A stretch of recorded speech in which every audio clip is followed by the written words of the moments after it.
was our plan for these businesses? I'm going to go through this pretty quickly.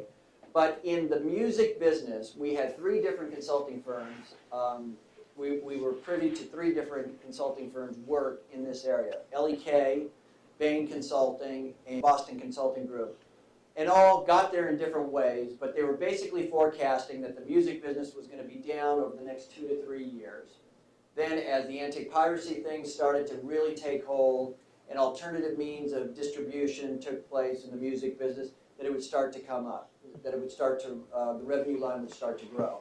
And if you think about what our big game plan was to take this business private, where you can do a lot of things that you can't otherwise do when you're a public company, some painful things in terms of and that sort of thing, and then take the business public in 3 to 5 years. And so this fit perfectly with what we wanted to do, because we were going to cut, well, the other problem with the music business is it had very high operating costs, margins and cash flow were being eroded, and deals with the artist had not adjusted to the new reality. It was not going to be a business that had, prior to 1999, grown at 8.8% for, I think, 15 years.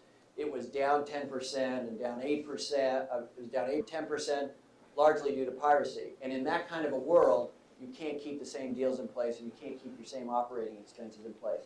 So our game plan was to take out a lot of cost over the course of the next couple of years, so we would keep our margins, the integrity of our margins, while revenue was coming down. But then when we were going to go public in 3 or 4 or 5 years, as the market started to rebound, electronic distribution took off, piracy measures that have been implemented started to take hold, we have a great story to tell Wall Street. The other thing, so we were going to go aggressively after piracy and cut costs. In addition to that, the music business and all content creation businesses are great at creating other industries. The film business created the cinema business, created the television business, created the pay TV business. It's all been built off the backs of content creation, and the same thing is true in music. Radio gets a free ride, MTV gets more or less a free ride, they pay a little bit for the video clips, they'll of course tell you they're promoting the product, and your job is to sell albums. But our was to reach back into, restructure some deals there where we could get some of that money that others were getting off of the backs of what we were creating, and some of the downstream, some of the touring revenue, which the music companies pay for the tours, but they don't participate in the tours, and the same thing with the merchandising. So that was another part of our game plan to increase revenue. And here's a graphic depiction of that. You can see we're this, the label.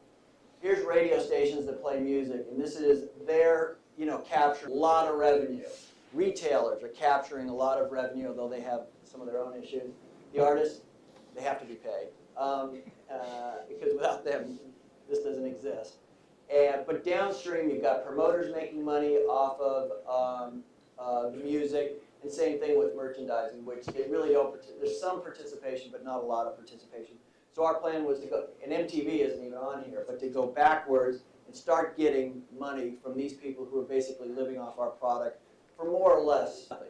So that was part of our game plan as a way to drive revenue in the music business. Then in the film business, which this is, by the way, their music guys on the creative side are the best in the world. They have the best creative executives in the world by far. In the same